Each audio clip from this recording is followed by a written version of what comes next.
Hello guys. अब हम दूसरी वीडियो में आ चुके हैं। ये दूसरी वीडियो मैं आपकी दूसरी वीडियो में आ गया हूँ और जो है ना अगला कॉन्सेप्ट मैंने आपको पिछली वीडियो में जो कॉन्सेप्ट पढ़ाए थे शायद मैं होप करता हूँ कि आपको क्लियर हो चुके हैं। अब अगली वीडियो में है जो है मैंने आपको बताया था कि मैं क्या पढ़ाऊँगा। डिस्टेंस, डिस्प्लेसमेंट और ये सारे जो कॉन्सेप्ट हैं बेसिक कॉन्सेप्ट हैं जो नहीं सही से क्लियर हो पाते हैं और आप लोग इस मतलब यूट्यूब चैनल्स पे आते हैं और कॉन्सेप्ट क्लियर करने की कोशिश करते हैं, तो आप सपोर्ट करें तो मैं आपके लिए और टॉपिक्स बढ़ाता जाऊँगा और ऐसे मुश्किल टॉपिक्स की तरफ भी आऊँगा। मतलब कि बेसिक टॉपिक्स से लेके मैं आपको फिर ऐसे टॉपिक्स पे भी आऊँगा जो कि एक हाई मतलब अच्छे लेवल के।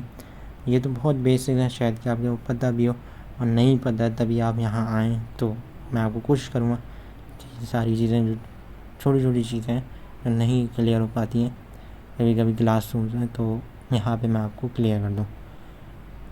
डिस्टेंस, डिस्प्लेसमेंट,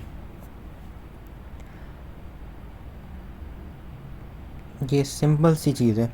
डिस्टेंस और डिस्प्लेसमेंट में distance scalar quantity, displacement vector quantity. Distance एक ना स्पेसिफिक पाथ नहीं होता, मतलब कि आपको यहाँ से जाना है कहीं, सही है। मैं आपको ओवरसीज़ ले जाता हूँ, मतलब यहाँ से आपको कहीं पे भी जाना है, जैसे आप कहीं भी बैठे हैं कोई भी मुल्क में, तो वहाँ से आपको कहीं जाना है तो अब मुख्तलिफ़ फ़्लाइट्स होती हैं। अगर आपके शहर में जैसे ट्रेन से दूसरे शहर आप ट्रेन से जा रहे हैं तो मुख्तलिफ़ मतलब कि अलग अलग ट्रेनें जा रही होती हैं। मतलब एक ट्रेन जा रही है मतलब वो मुख्तलिफ़ शहरों पर रुकती भी जाएगी और दूसरी ट्रेन जा रही है वो मुख्तलिफ़ शहरों में, मतलब उसका रूट अलग है। तो आपके पास दो रास्ते हैं, सही। ये डिस्टेंस, अब आपको वहाँ जहाँ पहुँचना है उसके दो रास्ते हैं, सही है। अब हो सकता है एक छोटा हो, एक में कम टाइम लग रहा हो, एक में ज़्यादा टाइम लग रहा है, ये टाइमिंग भी है। या तो आप डिस्टेंस पे बात कर रहे हैं, अभी स्पीड पे नहीं है, तो आप एक में कम मतलब एक में कम फासला, एक में ज़्यादा फासला, तो एक में ज़्यादा एक में कम। तो डिस्टेंस पे ये नहीं होता, स्पेसिफिक नहीं है। अब दोनों रास्ते में पहुँचने के कोई सा भी रास्ता पकड़ लो, लेकिन डिस्प्लेसमेंट में ये है कि जो कौन सा रास्ता है shortest path between a and b, यहाँ से जहाँ से शुरू कर रहे हो starting point and initial point और फाइनल पॉइंट ये लेना या एंडिंग पॉइंट, तो दोनों पॉइंट्स में वो पॉइंट्स लेने हैं जो मतलब के पॉइंट्स में जो शॉर्टेस्ट डिस्टेंस हो, मतलब जिसमें सबसे कम फासला तय करना पड़ेगा और आप मंजिल पर पहुँच जाएंगे, वो फासला कहलाता है डिस्प्लेसमेंट। डिस्टेंस दोनों है लेकिन स्पेसिफिक कर दिया, स्पेसिफिक डायरेक्शन कर दी, सही है। वेक्टर इसीलिए होता है कि डायरेक्शन स्पेसिफिक हो, चाहे मैग्नीट्यूड ज़ीरो लेकिन वो वेक्टर क्वांटिटी है, उसकी डायरेक्शन होगी। स्केलर मैग्नीट्यूड ज़ीरो सिर्फ मैग्नीट्यूड ही होता है स्केलर क्वांटिटी में, तो वो उसकी डायरेक्शन होती ही नहीं है, तो ख़त्म। वेक्टर क्वांटिटी डायरेक्शन नहीं, लेकिन मैग्नीट्यूड डायरेक्शन होती है। मैग्नीट्यूड ज़ीरो हो सकता है लेकिन मैग्नीट्यूड स्पेसिफिक हो गया। मैग्नीट्यूड कहाँ पे जो ट्रैवल होगा वो मैग्नीट्यूड हो गया।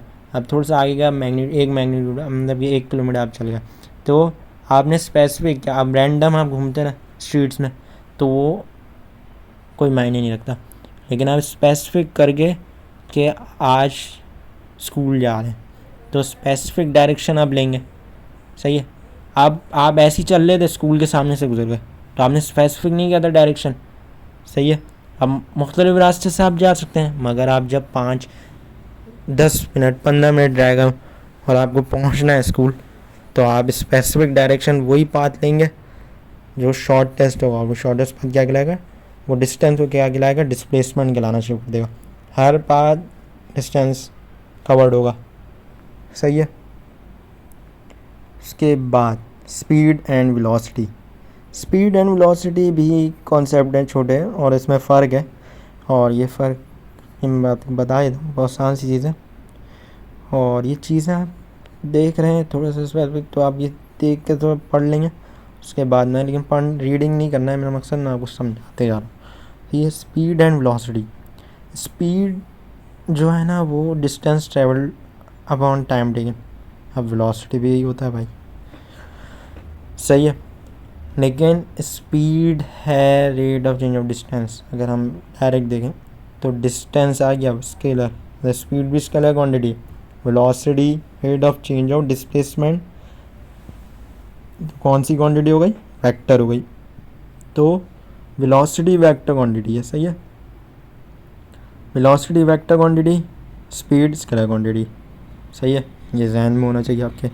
फिर आगे चलते हैं, फिर आपको पता लगाते हैं कि ये फ़र्क क्या है भाई। तो फ़र्क वही है, आपको मैंने वेक्टर में क्या बताया स्केलर में, डायरेक्शन का ही फ़र्क है यहाँ पर भी, सही है। यहाँ लिखा हुआ distance covered by an object in a unit time is called speed, सही है। वेलोसिटी में लिखा rate of change of displacement with respect to time is called velocity, जो मैंने आपको डेफिनेशन एट द टाइम आपको बोलना आना चाहिए, सही है, क्या आप बता सको। लेकिन यहाँ पे एक और चीज़ है, यूनिफॉर्म स्पीड। अभी और भी चीज़ें हैं जो बताई जा सकती हैं, यूनिफॉर्म वेलोसिटी भी लिखी हुई है यहाँ पे, सही है। अब यूनिफॉर्म है, एवरेज है, इंस्टेंटेनियस है आपके पास, और भी चीज़ें हैं इसके अंदर जो बताई जा सकती हैं। और यहाँ पे वेलोसिटी भी वही है, बस distance upon time, displacement upon time. Distance displacement समझ आ गया, तो वेलोसिटी भी। और टाइम की बात जब इन्वॉल्व करेंगे तो वो डिस्प्लेसमेंट के साथ करेंगे तो वेलोसिटी, जब डिस्टेंस के साथ करेंगे टाइम की बात इन्वॉल्व तो स्पीड, सही है। तो ये चीज़ होती है स्पीड, जो आपको स्पीड मीटर में नज़र आ रही होती है, तो आप चेक करिए। तो यूनिफॉर्म स्पीड तो सिंपल सा कॉन्सेप्ट है। यूनिफॉर्म मतलब कि एक स्पीड से जा रहे हैं, 50 किलोमीटर से पर आवर से जा रहे हैं आप, जैसे या 50 मीटर पर सेकंड से जा रहे हैं आप, तो यह यूनिफॉर्म स्पीड। एक ये स्पीड से आपने ए से बी तक चलेगा आप, मतलब कि कवर कर लिया आपने डिस्टेंस। वेलोसिटी में भी यही है कि आपने इक्वल डिस्टेंस एक इक्वल टाइम में जो है ना, एक डायरेक्शन के अंदर जो है ना आपने कवर कर लिया, तो यूनिफॉर्म वेलोसिटी। तो स्पेसिफिक कर दें तो वेलोसिटी, और स्पेसिफिक ना करें बात तो फिर स्पीड। अब हम आगे आते हैं एक्सेलरेशन, ये टॉपिक है। बाकी ये कुछ प्रॉब्लम्स थे, ये देख लीजिएगा अगर ये सॉल्व्ड है, और ये देख लीजिएगा ये आपको कुछ इसमें समझ ना आ रहा हो तो ये मुझसे आस्क कर लीजिएगा कमेंट बॉक्स में, कोई भी प्रॉब्लम हो तो मैं आपको बता दूँगा। तो एक्सेलरेशन के टॉपिक में ना सीधी सी बात है कि वही चीज़ इन्वॉल्व होती है जो ऊपर है। वेलोसिटी जब आती है तो उसी के चेंज को जो है ना एक्सेलरेशन। अब एक चीज़ चली, rate of change of distance speed, rate of change of displacement velocity, rate of change of velocity is called acceleration, सही है। Rate of change of acceleration is called, rate of change of velocity is called acceleration. एक और चीज़ होती है यहाँ शायद नहीं mention होंगी, नहीं है यहाँ पे, स्केलर वेक्टर आ गया जो मैं आपको पहले ही बता चुका हूँ, लेकिन वो टॉपिक पहले होना चाहिए। लेकिन अब हमें क्या, हम आपको फिर भी चीज़ें मैं साथ साथ बता दूँ। तो rate of change of velocity जो होती है ना एक्सेलरेशन होती है, यहाँ पे वो मेंशन शायद ना हो, अगर पढ़ेगा आपको मिल जाए तो ये भी होता है। Rate of change of acceleration जो होता है ना वो जर्क कहलाता है, JERK, सही है।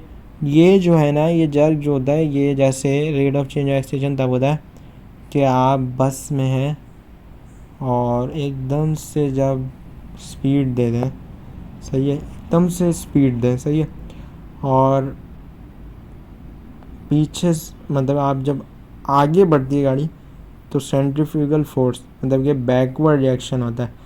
न्यूटन का थर्ड लॉ आ गया यहाँ पे।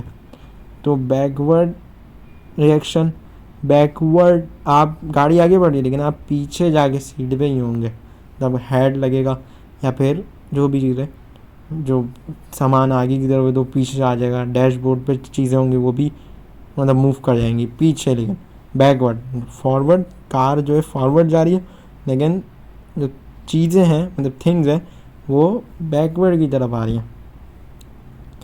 तो यहाँ पे फॉर्मूले मेंशन है, VF माइनस VI मतलब इनिशियल और फाइनल क्या है इसके अंदर, अभी आगे चलेंगे हम। यहाँ पे वही चीज़ें मेंशन की हुई हैं। एक्सलेशन स्केलर एंड वेक्टर में आ गए। यूनिफॉर्म एक्सलेशन वही चीज़ है, यूनिफॉर्म एक्सलेशन वही चीज़ है। इसमें अगर कुछ समझ ना आए तो मैं आपको बता दूंगा। स्केलर एंड वेक्टर अगली वीडियो के लिए रखते हैं। तो जब तक के लिए अल्लाह हाफिज़। अगली वीडियो में जब आएंगे तो हम इसको डिस्कस करेंगे। और आप लोग अपना ख्याल रखिएगा और वीडियोस देखते रहें, और अगली वीडियो में हम इस टॉपिक को कवर करेंगे। ओके।